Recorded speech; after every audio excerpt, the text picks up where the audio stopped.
Bismillahirrahmanirrahim. Assalamualaikum warahmatullahi wabarakatuh. Innal hamdalillah nahmaduhu wa nasta'inuhu wa nastaghfiruh wa na'udzu billahi min syururi anfusina wa min sayyiati a'malina. May yahdihillahu fala mudhillalah wa may yudlilhu fala hadiyalah. Asyhadu an la ilaha illallah wa asyhadu anna Muhammadan abduhu wa rasuluh la nabiyya wa rasula ba'da. Qala Allah ta'ala fil kitabil karim, فَمَنْ كَانَ يَرْجُو لِقَاءَ رَبِّهِ فَلْيَعْمَلْ عَمَلًا صَالِحًا وَلَا يُشْرِكْ بِعِبَادَةِ رَبِّهِ أَحَدًا. Shadaqallahul azim wa shadaqallahul aliyul azim. Pertama-tama dan yang paling utama, marilah kita haturkan puja dan puji syukur kita atas kehadiran Allah Subhanahu wa taala. Karena berkat limpahan rahmat dan karunia-Nya, kita masih dapat diberikan banyak sekali nikmat, terutama nikmat iman, nikmat Islam, nikmat kesehatan, serta nikmat kesempatan. Sehingga sampai saat ini, kita masih dapat melaksanakan aktivitas kita seperti biasanya. Salat bertangkaikan salam, tak lupa juga kita haturkan kepada junjungan kita, Nabi Agung kita, Nabi Muhammad Sallallahu Alaihi Wasallam. Allahumma salli wa sallim wa barik alaih.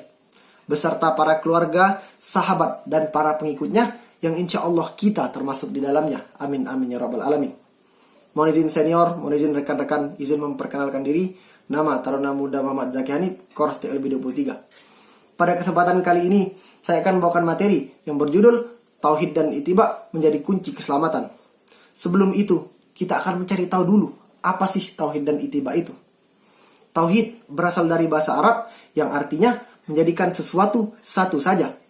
Secara istilah syar'i, makna Tauhid adalah menjadikan Allah sebagai satu-satunya sesembahan yang benar dengan segala kekhususannya. Allah Ta'ala berfirman dalam surah Al-Kahfi ayat 110 yang tadi sudah saya bacakan, yang artinya, barang siapa berharap perjumpaan dengan Rabb-Nya, maka hendaklah ia mengerjakan amal solih, dan janganlah ia mempersekutukan seorang pun dalam beribadah kepada Rabb-Nya. Kemudian dari makna Tauhid ini, sesungguhnya dapat dipahami bahwa banyak hal yang dijadikan sesembahan oleh manusia. Bisa jadi berupa malaikat, para nabi, orang-orang salih, atau bahkan makhluk Allah yang lainnya. Namun seseorang yang bertauhid hanya menjadikan Allah sebagai satu-satunya sesembahannya.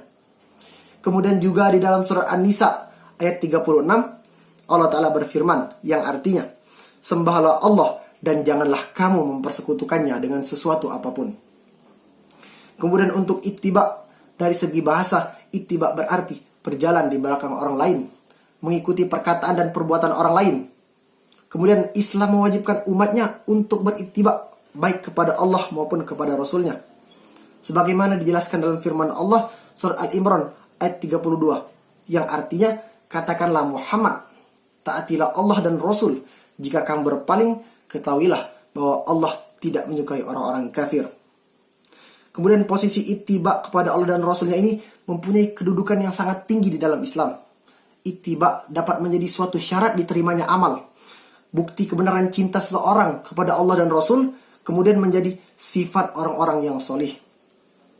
Kita semua mengetahui bahwasanya tujuan penciptaan seorang manusia itu hanya untuk beribadah kepada Allah Subhanahu wa taala. Seperti yang tertulis di Quran surah Al-Baqarah ayat 21 yang artinya, wahai manusia, kata Allah, sembahlah Tuhanmu yang telah menciptakan kamu dan orang-orang yang sebelum kamu agar kamu bertakwa. Maka ketahuilah bahwa suatu ibadah tidak akan disebut ibadah yang sesungguhnya kecuali dibarengi dengan tauhid.